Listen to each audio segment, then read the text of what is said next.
মা দুর্গা স্বর্গরাজ্যকে রক্ষা করেছিলেন। বর্তমান যুগে রাবণ অসুর নেই, কিন্তু তাদের মতো চিন্তাভাবনার লোক আমাদের সমাজের চারিদিকে ছড়িয়ে আছে। এই সমস্ত লোকগুলো বর্তমান যুগে ভদ্রবেশী শয়তান লোক। এরা বর্তমানে ভদ্রবেশী শয়তান হিসাবে বিরাজ করছেন। এরা সাধারণ মানুষের ওপর অন্যায়, অবিচার, অত্যাচার চালিয়ে পাবলিক ট্যাক্সের ব্যাপক লুটপাট করে এরা রাজা স্টাইলে জীবনযাপন করছে।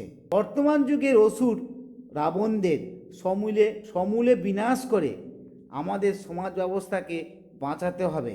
তা না হলে এরা চুরি, ডাকাতি, অত্যাচার, মেয়েদের উপর নির্যাতন দিনের পর দিন চালিয়ে যাবে।